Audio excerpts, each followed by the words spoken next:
Welcome back to our channel. నేను మీ Kavya. So నోరు బాగుంటే ఊరే కాదు ప్రపంచమంతా నాదే అని చెప్పడం కాదు, చేసి చూపించిండు ఒక ట్రావెలర్. కానీ సీన్ రివర్స్ అయింది. ఒకే ఒక మాట నోరు జారడంతో ఇప్పుడు ఏకంగా బైకాట్ అనే ఒక ఉద్యమమే సోషల్ మీడియాలో మీమ్స్ రీల్స్ అయి తిరుగుతుంది. సో ఈ ప్రచారం ఎంతగా సాగుతుంది అని అంటే, ఎంత ప్రజలు కూడా దీనికి మద్దతు తెలుపుతున్నారంటే, రోజుకి 10 లక్షల మంది అన్సబ్స్క్రైబ్ చేస్తున్నారు. ఫాలో అయ్యే వాళ్ళందరూ కూడా బూతులతో విమర్శించే పని పెట్టుకున్నారు. Complete boycott social media Anvesh అనే దాంతోపాటు ఏకంగా ఈయనని ఇండియాలో కూడా రానియొద్దు అనంత ద్వేషం పెంచుకున్నారు. సో అదొక్కసారి మనం చూద్దాం. ఇగో ఆయన ఎవరో కాదు, నా అన్వేషణ అనే ఒక యూట్యూబ్ బ్లాగర్. అండ్ ఈ యూట్యూబ్ బ్లాగరు జనాలకు ఎలా దగ్గర అయిండు అంటే, సామాజికంగా ఉండే పరిస్థితులపైన కావచ్చు, లేదంటే ట్రావెలింగ్స్ పైన కావచ్చు, వీటన్నిటినీ యూట్యూబ్ ద్వారా, సోషల్ మీడియా ప్లాట్ఫామ్స్ ద్వారా అందరికీ చేరువ చేసింది. కానీ సీన్ కట్ చేస్తే ఇవాళ ఆయన చేసిన వీడియోతో అందరూ ద్వేషించే పరిస్థితికి వచ్చింది. ఎంత ద్వేషిస్తున్నారంటే ఆయనని, సో బ్రతుకున్నాగానే ఇంకో ఫోటోకి దండేసి ఇప్పుడు ఇదే సోషల్ మీడియా ప్లాట్ఫామ్లో తిరుగుతుంది. అండ్ దాంతోపాటు ఇగో 1.6 million followers. So 1.6 million followers గతంలో ఇదే ప్లాట్ఫామ్కి 1.8 మిలియన్ ఫాలోవర్స్ ఉండే. అంటే ప్రతిరోజు 2 రోజుల నుంచి 10 లక్షల అంటే దాదాపు 20 లక్షల మంది ఫాలోవర్స్ అన్సబ్స్క్రైబ్ చేస్తూ వచ్చిండ్రు. అండ్ దాంతోపాటు ఈయనకు సంబంధించి ఏమనుకుంటున్నారు సోషల్ మీడియా ప్లాట్ఫామ్లో అనేది కూడా చూపిస్తే, అసలు ఇంతకీ ఇంత జనాల్లో ఇంత వ్యతిరేకత పెరగడానికి అండ్ దాంతోపాటు అన్వేష్ని ఇంతగా అసహించుకోవడానికి ఈయనని అన్ఫాలో చేయండి, ఈయనని బైకాట్ చేయండి అని సోషల్ మీడియాలో ఒక యుద్ధం జరగడానికి కారణం ఏంది అనే వీడియో కూడా నేను మీకు ఒకసారి చూపిస్తా, చూడండి.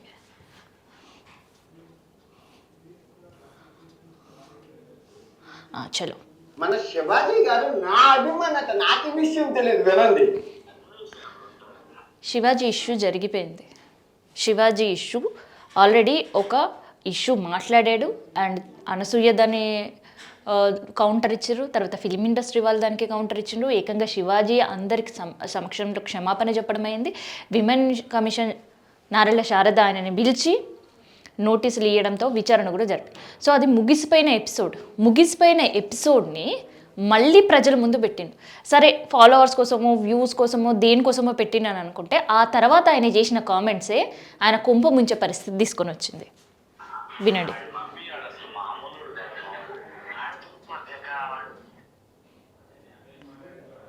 పక్కన పెట్టి శివాజీ గారు, నేను మిమ్మల్ని అన్న మాటలు నేను వెనక్కి తీసుకుంటాను. మీరు ఎలాగైతే వెనక్కి తీసుకుంటున్నారో సామాను అన్న పదాన్ని, నేను కూడా మిమ్మల్ని అన్న బూతులు కానీ వాటిని కానీ వెనక్కి తీసుకొని క్షమాపణ చెప్తున్నాను.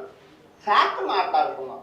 ఇప్పుడు మీరు ఏదైతే చీర కొట్టుకోవాలి అని అమ్మాయి అన్నారో, మనం పురాణాల్లోకి వెళ్దాం, త్రేతాయుగం ద్వాపర యుగాల్లోకి వెళ్దాం. మన త్రేతాయుగంలో మన సీతాదేవి పద్ధతిగా చీర కొట్టుకున్న రావణుడు అపహరించుకుపోయాడు, అంటే తీసుకెళ్ళిపోయాడు. ఓకే, ఏమైంది? చచ్చిపోయాడు రావణుడు. Note this point, not my words. రావణుడు చచ్చిపోయాడు, బాగుంది. తర్వాత ద్వాపర యుగంలోకి వచ్చేసరికి మన ద్రౌపది దేవిని కీచకుడు, తర్వాత వీరు సైంధవుడు ఇబ్బంది పెట్టడానికి చూశారు, చచ్చిపోయారు. ఎందుకంటే నేను మహాభారతం 60 రోజులు ఉపవాసంతో చెప్పాను. ఇది నాకు చాలా ఇష్టం. రేపు రామాయణం కూడా స్టార్ట్ చేస్తున్నాను రేపు నుంచే. ఓకే, ఇక మీరు ఏం నోట్ చేశారు? ఆడదాన్ని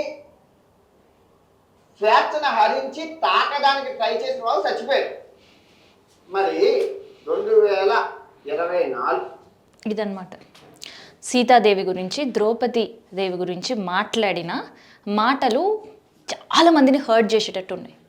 సో అంటే ఒక దేవుడు రూపంలో పూజ చేసేవాళ్ళని అది ఇది అని మాట్లాడడం కావచ్చు. ఇంకా చెప్పాలంటే అసలు దీని గురించి ఎక్స్ప్లెనేషన్ కాదు, పురాణాలపైన అవగాహన లేకుండా నోరు జారితే సోషల్ మీడియాలో ఎట్లాంటి యుద్ధం జరుగుతుంది అనేది కూడా నేను మీకు చూపిస్తాను. ఇగో unfollow button. Yesterday 1.8 million, today 1.7, అది నిన్నటిది. అండ్ ఇవాళ 1.6 million. Unfollow button, please unfollow, report this account. If you are true Hindu and Indian, అంటే నిజంగా మీరు హిందూ అండ్ ఇండియన్ అయితే ఫస్ట్ రిపోర్ట్ చేయండి అండ్ దాంతోపాటు అన్ఫాలో చేయండి అని. And unfollow button, just hit the report on the channel and reel has well undeserve this brother. నా హిందూ సోదరులారా అన్ఫాలో చేయండి ఈ గొర్రె బిడ్డని. జై శ్రీరామ్. మీ జీవితం ఒక బూతు తిట్టిన, అందుకని నేను చదవలేకపోతున్నా. అండ్ నీ చాప్టర్ క్లోజ్ రా ఇంకా అనేది ఇంకొకరు ఆప్షన్. నా అన్వేషణ డౌన్ఫాల్ స్టార్టెడ్.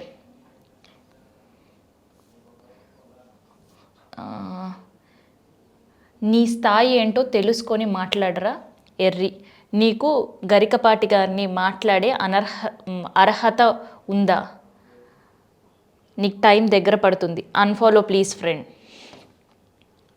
Unfollow button. ఇట్లా అన్ఫాలో చేస్తూ పోతున్నారు. అన్ఫాలో చేయడంతో పాటు హ్యాష్ట్యాగ్ అన్ఫాలో నా అన్వేషణ, hashtag unfollow and hashtag boycott, hashtag complete అన్ని ప్లాట్ఫామ్స్లో కూడా హిందూ అనేవాళ్ళు అండ్ ఇండియన్స్ అనేవాళ్ళు మీరు అనుకుంటే వీన్ని బ్లాక్ చేసి పడేయండి అంటూ ఒక సోషల్ మీడియాలో పెద్ద యుద్ధమే జరుగుతుంది ప్లాట్ఫామ్స్. సో గతంలో అన్వేష్ని పొగిడిన వాళ్ళు అండ్ ఒక నైట్ స్టార్ అయ్యిండు అని నేను చెప్పలేను, కొన్ని సంవత్సరాల కష్టం ఆయనని ఓవర్ నైట్ స్టార్గా మార్చింది. అండ్ దాంతోపాటు బెట్టింగ్ యాప్లో ఐబొమ్మ రవి విషయంలో అండ్ తర్వాత పోలీసు ఇన్వెస్టిగేషన్ విషయంలో ఇట్లా సమాజానికి దగ్గరగా ఉండే చాలా టాపిక్స్ పైన వీడియోస్ చేయడం, ట్రావెలింగ్ బ్లాగ్స్ చేయడం, ఇవన్నీ కూడా ఆయనని అభిమానులను పెంచే స్థాయికి తీసుకొచ్చాడు. కానీ ఒక్కసారి జనాల అభిమానం పెరిగిన తర్వాత మనం నోరు ఎంత కంట్రోల్లో పెట్టుకోవాలి అనే విషయం మర్చిపోయిండేమో. అందుకనే పురాణాలపైన కనీస అవగాహన లేకుండా అండ్ జరిగిన శివాజీ కాంట్రవర్సీ ఇష్యూని తీసుకురావడం అండ్ దాంతోపాటు గరికపాటి లాంటి హిందువులు అండ్ దాంతోపాటు ఆయన ప్రవచనాలకి చాలామంది ఫాలోవర్స్ ఉంటారు. అండ్ అది కేవలం ప్రవచనాల్లో మాత్రమే కాదు, చాలామందికి చాలా విషయాల్లో కూడా ఇన్డెప్త్ నాలెడ్జ్ తీసుకొచ్చేటట్టు ఆయన ప్రవచనాలు ఉంటాయి అని చెప్పి చాలామంది భావన కూడా. సో అట్లాంటి గరికపాటి గారిని కూడా హేళన చేస్తూ మాట్లాడడం నోరుజారి. సో ఇవన్నిటితో ఒక్కసారిగా ఆ ఫాలోవర్స్కి పిచ్చి కోపం వస్తే ఎట్లుంటుంది అనేది ఆ అన్ఫాలో చేస్తున్న సంఖ్య మనకు చెప్తుంది. ఒక్క రోజులో 10 లక్షల మంది అన్ఫాలో చేయడం, 2 రోజుల్లో 20 లక్షల మంది అన్ఫాలో చేయడంతో పాటు social media Facebook, Insta, thread, యూట్యూబ్స్లో ఏకంగా హ్యాష్ట్యాగ్లు పెట్టి మరి ఒక ఉద్యమం నడుస్తుంది అని అంటే ఎంత దిగజారి వ్యవహరిస్తున్నాడు అనేది ఇక్కడ మనకు అర్థమవుతుంది. అండ్ ఇంత జరుగుతున్న తర్వాత ఒక సారీ కూడా చెప్పిండు. ఆ సారీలో కూడా యాక్సెప్ట్ చేయట్లేదు పబ్లిక్ అండ్ యాక్సెప్ట్ చేయట్లేదు ఆయన సొంత వీవర్స్, యాక్సెప్ట్ చేయట్లేదు హిందూ సంఘాలు, యాక్సెప్ట్ చేయట్లేదు ఈ గరికపాటికి సంబంధించిన ఫాలోవర్స్, ఎవ్వరు కూడా ఆయన సారీని యాక్సెప్ట్ చెయ్యట్లేదు. అండ్ ఆ సారీని యాక్సెప్ట్ చెయ్యకపోగా ఈయన బిహేవియర్ని కూడా మళ్ళీ తిడుతున్న సందర్భం. ఆ సారీలో కూడా ఆయన బలుపు కనిపిస్తుందని చెప్తున్నారు. అండ్ ఆ సారీలో కూడా వ్యూవర్స్ని ఎవరైతే నేను అన్ఫాలో చేసిన వాళ్ళకి శాపనార్థాలు పెడుతున్నారు అనేది కూడా వినిపిస్తుంది. సో ఇంతకీ ఆ సారీలో ఏముంది అనేది ఒకసారి మీరు కూడా వినండి.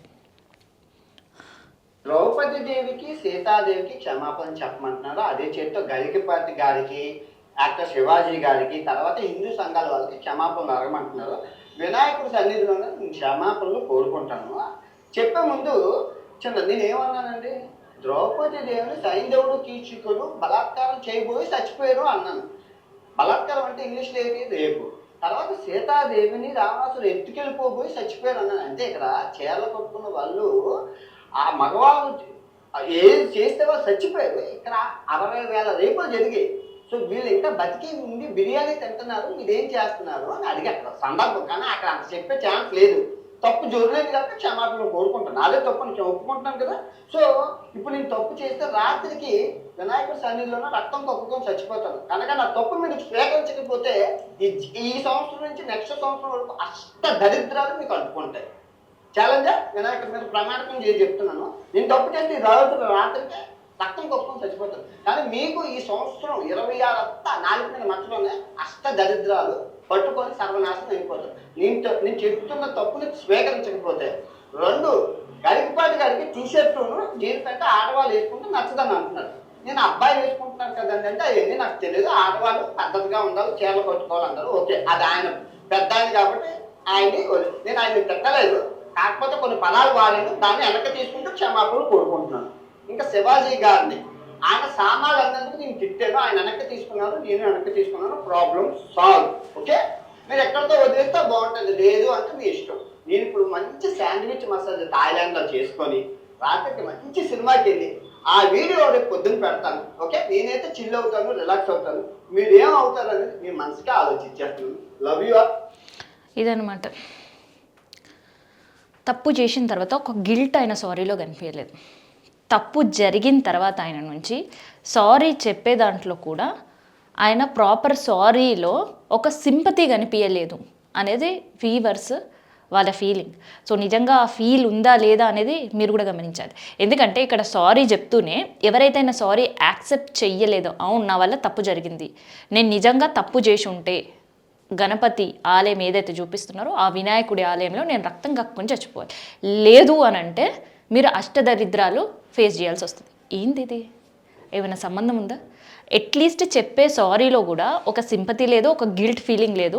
పైనుంచి ఎవరైతే అన్ఫాలో చేసిన వీవర్స్ని అష్టదరిద్రాలు అంటుకోవాలి అని చెప్పేసి మాట్లాడటం. ఎవరైనా కొత్త సంవత్సరం, వెదర్ అది ఉగాది కావచ్చు లేదంటే న్యూ ఇయరే కావచ్చు, ఈవెన్ చాలామంది హిందూస్ కూడా న్యూ ఇయర్ని కూడా కొత్త సంవత్సరంగా సెలబ్రేట్ చేసుకుంటారు. సో పాత సంవత్సరానికి గుడ్ బై చెప్పి జరిగిన అంత కీడు వదిలిపోవాలి, అట్లీస్ట్ ఒక కొత్త ఇయర్లో ఒక పీస్ఫుల్గా సంతోషంగా గడపాలి అనుకునే వాళ్ళకి ఇట్లాంటి, అంటే ఆయనని అన్ఫాలో చేసినందుకు బాయ్కాట్ అనే ఉద్యమం నడిపే వాళ్ళకి అందరు కూడా అష్టదరిద్రాలు వస్తాయి అని చెప్పేసి భయపెట్టియడం ఏందిది? అందుకని ఇంకా అన్ఫాలో చేస్తూనే ఉన్నారు. సో ఆ క్షమాపణలో ఒక సింపతి లేకపోవడం, ఆ క్షమాపణలో ఒక గిల్ట్ ఫీలింగ్ లేకపోవడం, అండ్ క్షమించండి అని అడగడంలో కూడా ఒక సాఫ్ట్ నేచర్ లేకపోవడంతో అన్వేష్ నేచర్ ఏంది, ఆయన బిహేవియర్ ఏంది అనేది ఆ వీడియోలో బయటపడే పరిస్థితి.